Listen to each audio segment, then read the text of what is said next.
বহু বক্তা আছে খোঁজে না, খালি স্টাইল নকল করে, সুর নকল করে আর হাবিজাবি কথা কয়। যে কথা কইলে বেশি ভাইরাল হওয়া যাবে। ওই একজন একবার কইছিল ডেলে দেই, মনে আছে নি? আরেকজনে কইছিল ওরে বাটপার। হাই হাই, ওরে বাটপারের কি ফজিলত! কোটি কোটি মানুষ একজন আরেকজনকে দেখলে ওরে বাটপার। আরেকজনে কইছিল মুরব্বী, মুরব্বীর কি ফজিলত! এটা কোনো ফজিলত বলা শব্দ? একজন মুরব্বী ফেটাপ করতে যাইতেছে, তুই ওয়াজ মাহফিলে বললে কি ফেসাবে জান যাইব না? আশ্চর্য, ফেসাবে সাবলে কি একজন উঠতো না? তাইলে এটা কেন করবেন আপনি? এটা তো আরেক জুলুম যে এই মাহফিলে বসলে খাওয়ান যাইব না কি জানি, বসন যাইব, হতন যাইব, কিন্তু উঠন যাইত না। আশ্চর্য কথা, একজনের টয়লেট বাথরুমে দিলে সে উঠবো না কেন? উঠন যাইত না কি লিগে?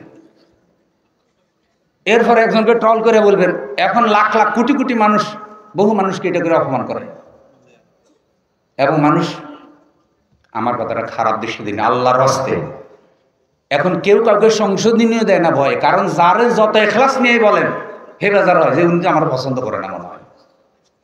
ফলে কেউ আর কাউকে এতেসাব দিতেও রাজি হয় না, ইসলাম দিতেও রাজি হয় না। যে যেটা পারে ওইটা বইলে খালি ওয়াজের ময়দান দখল করা, আর পুরো ময়দান তার এখন ভাব গণিত নষ্ট হয়ে যাচ্ছে, এবং এক শ্রেণীর লোকেরা এখন বলতেছে যে ওয়াজ বন্ধই করে দাও।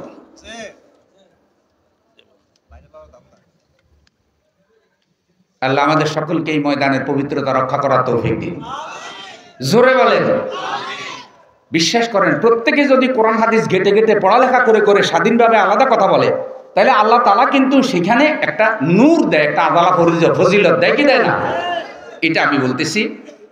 সূরা হুদ 113 নম্বর আয়াত, ওয়ালা তারকানু ইলাল্লাযীনা যালামু ফাতামাসসাকুমুন নারু ওয়া মা লাকুম মিন দুনিল্লাহি মিন আউলিয়া সুম্মা লা ইউনসারুন।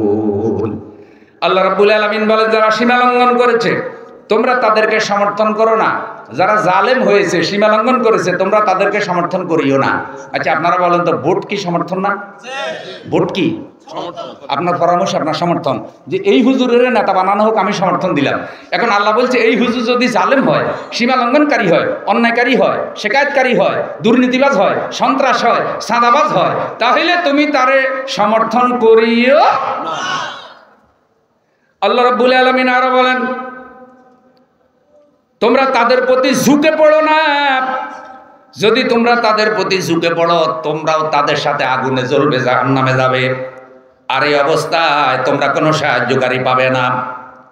ওয়া মা লাকুম মিন দুনিল্লাহি মিন আউলিয়া সুম্মা লা ইউনসারুন।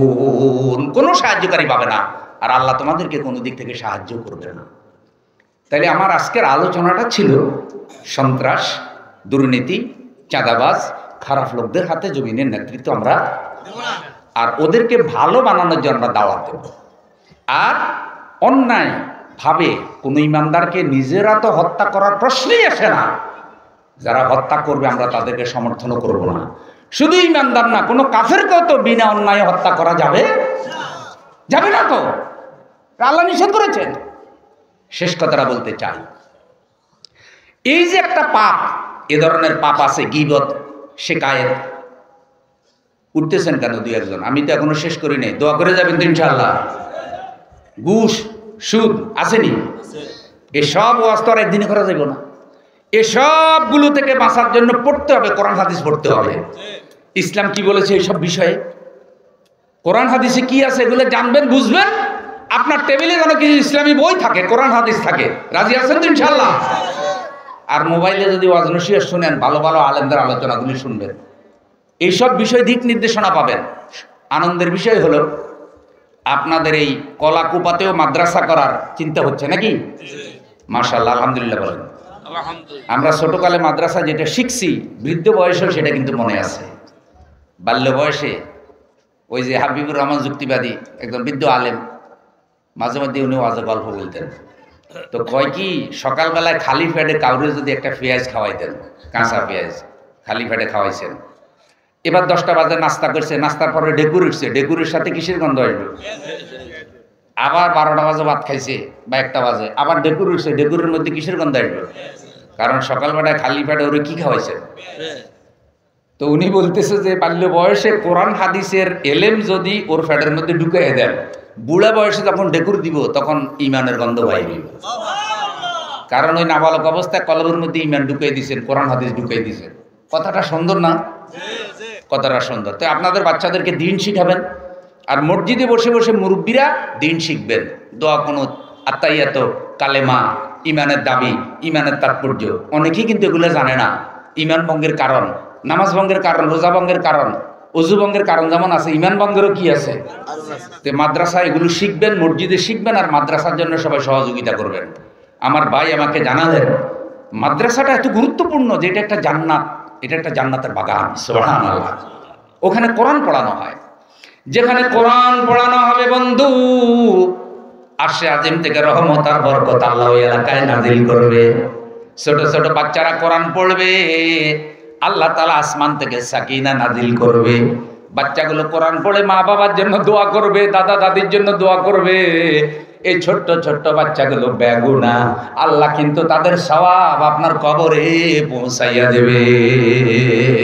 এইরকম দাদি, এরকম নানি যদি হতে চান, আপনাদের বাচ্চাগুলোকে মাদ্রাসায় পাঠান। মাদ্রাসা একটা জান্নাতের টুকরা। 24 ঘন্টা সেখানে ভদ্রতা শেখানো হয়, আচার আচরণ শেখানো হয়, আমল আখলাক শেখানো হয়। মুরব্বীদেরকে সালাম দিতে হবে। বাসে উঠলে পরে একজন মুরব্বী দেখলে সিট ছেড়ে দিতে হবে। সব সময় টুপিটা মাথায় দিয়ে থাকবা, রাস্তার ডান পাশে চলবা, কাউরে মিথ্যা কথা বলবে না, অন্যায় করবে না, বড়দেরকে সম্মান করবে, শ্রদ্ধা করবে। ছোট্ট বয়সে যদি বাচ্চাদেরকে এগুলি শেখানো যায়, ধর্মের কথাগুলি যদি বলা যায়, ছোট বয়সে বাচ্চার মন পবিত্র থাকে, কাঁচা বাচ্চা। বড় হয়ে গেলে দেখবেন আর হেদায়েতের রাস্তা থেকে সরবে না। যদি বড় হওয়ার পর কোনো গুনাহখাতা করে ফলে, মাঝে মধ্যে লাঞ্ছিত যদি হইয়াও যায়, আবার দেখবেন ঠিক মতো তওবা করে লাইনে চলে আসবে। নারায়ে তাকবীর।